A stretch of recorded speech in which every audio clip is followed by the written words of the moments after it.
Recipient. Admiral Hawk intelligence has been gathered. Further incursion impossible. Enemy strength exceeds predictions. By the order of the United Systems Senate and the Directorate, you are to proceed with Operation Ragnarok. Review and formally acknowledge the following documents and proceed with the mission. Attachment. Senate approval.sec. Attachment. Directorate approval.sec. Attachment. Fire mission.sec. Sender. United Systems Artificial Intelligence Omega. I smirked as I opened the 3 attachments and read their contents. It all checked out, so I applied my biomark to acknowledge my orders and filed the documents accordingly. Some of my crew were hoping that we wouldn't see any action, but the Nidhogg doesn't move without a purpose. I knew that I would be blowing up a star the moment we were ordered to enter Alpha Centauri. My bridge crew were all looking at me. They had heard the notification, a rarity from my console, and they knew what it meant. All of them were assigned here because they passed several psychological and merit tests, but none of them volunteered. Pretty sure volunteering to serve aboard the Nidhogg is an immediate disqualification on one of the many screeners that you have to pass to be considered for service. "Commander Smith, get us to these coordinates," I said after a few moments of silence. "Aye, aye, Admiral," Smith replied. I sent her the coordinates and sat back as the rest of the crew busied themselves. The rank structure aboard the Nidhogg is a bit different from other ships. It's always an admiral that is in command, the position that a captain would fill on other vessels. Every other position was usually a rank or 2 above the norm as well. Even my XO is a vice admiral. It's rare to see an officer under the rank of lieutenant commander aboard. The primary reason for this is because of the aforementioned testing procedures. Most people under the rank of LCDR are too green or unsure of their future to pass the tests. The same applies to the enlisted aboard as well. They are usually at least the rank of Petty Officer 3rd class. This is usually a pretty startling discovery for those rare few of the lower ranks who make it aboard. Having the same billet as someone who would normally be your commanding officer's CO must be quite the experience. "Ready to warp, sir?" Smith informed me. "Excellent. Make it so," I ordered with a wave of my hand. The stated purpose of the Nidhogg is to discourage acts of xenocide. You would think that this would mean that it's never been used, but that's not the case. Its main weapon has only been used during testing, but our Megamax, affectionately referred to as continent killers by the engineers, have been used several times in the past. Exclusively against space stations, though. The damage that would be done to a planet would be unacceptable. The nickname suggests that the impact of a Megamax would turn a continent into a crater, but that's not the case. Instead, it kicks up enough dust and debris to cool a large portion of the planet, causing massive ecological damage. It would be an extinction-level event for many species of animal, which could make it difficult for any sentient life to continue to live. The risk of a misfire is also one of the reasons we haven't been called upon to defend Seoul. Well, that and the fact that the Nidhogg was meant to attack very large targets rather than a lot of small targets. Shipyards and stars are our bread and butter, and the poor ship is starving. "Sir, are we really going to do this? Blow up a star?" Commander Rogers asked. "Yes, all of the qualifications are met. Senate approval, Directorate approval, and the enemy is a xenocidal machine race. There's no reason not to," I replied. "Your hesitancy is understandable. Destroying a star is a big deal, and it's not something that should be taken lightly by any means. But we do have good reason." "What about our people in the system, sir?" he asked. "I'm not about to needlessly kill our own people. We'll wait for them to evacuate. It's not like the sun can run away, so we'll have time." Not a single person aboard this ship has got to see the Nidhogg fire its main weapon. We've had drills and dry fire exercises, but that's far from the same thing. Despite the questionable morality of the situation, there was an air of excitement. Of course, there was also nervousness. "Exiting warp, sir," Smith said. "Excellent. Get us in position, ready the primary weapon, and await further orders," I said. Once we left warp, I connected with the TACnet to assess the situation. I was surprised at what I saw.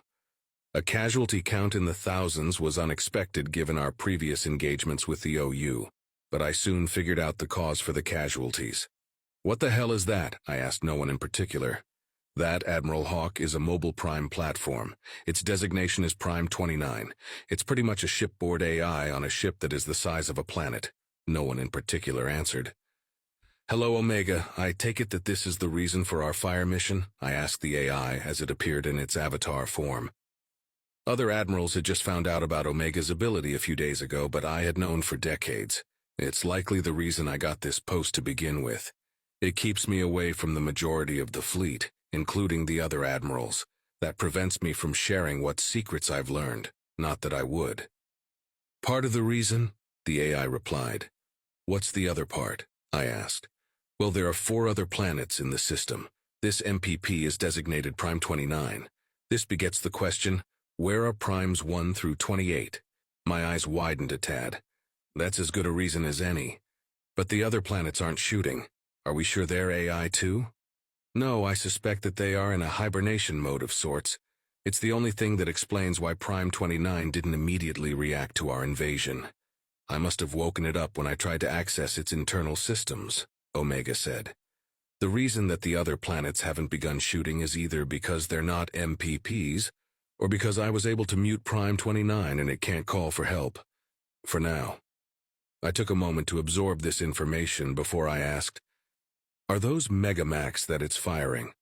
"Technically, though they aren't as large and don't fire as fast as ours. Unfortunately, they're still fully capable of punching through a battleship like it was made of tissue paper," Omega said with a hint of anger in its voice. Omega's anger was justified, given the rising casualty count. Our ships were fighting on 2 fronts, and their only advantage was the mobility afforded to them by their FTLDs.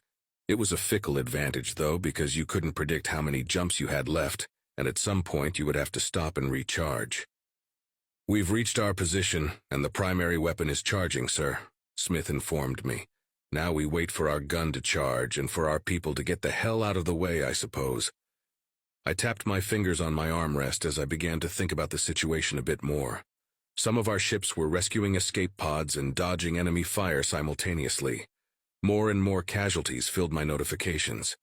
Prime 29 was moving around, picking off ships left and right. Its guns would make for a very tempting target were it not for the fact that we'd never be able to make the shot. Too easy for it to dodge. Conversely, we don't have the ability to dodge, so drawing attention to ourselves may be a bad idea. We are very well armored and shielded, but we don't know enough about those weapons to be able to determine if our shields would hold up. It's a risk that we can't take. I looked around and met the eyes of several of my bridge crew. Their gaze told me that they had come to the same conclusion. The loss of the USS Nidhogg would be too devastating.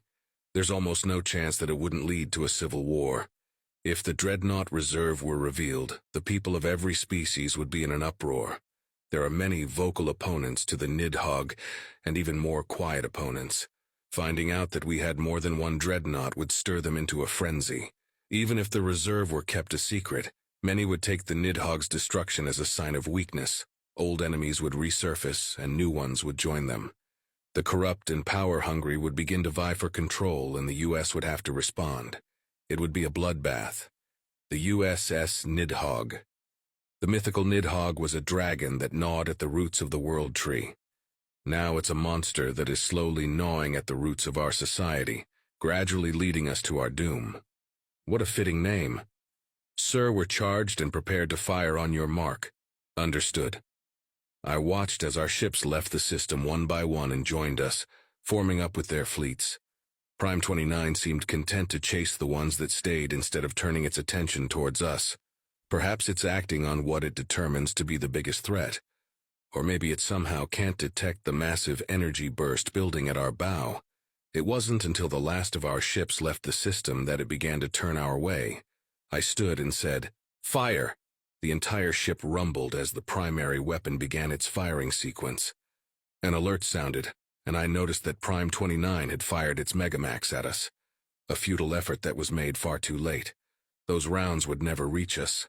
A blinding white light shone from the bow of the ship as the cannon fired at the unnamed star, making it difficult to see. This was made all the more unnerving by the fact that the Nidhogg doesn't have windows. It was a strange sort of light.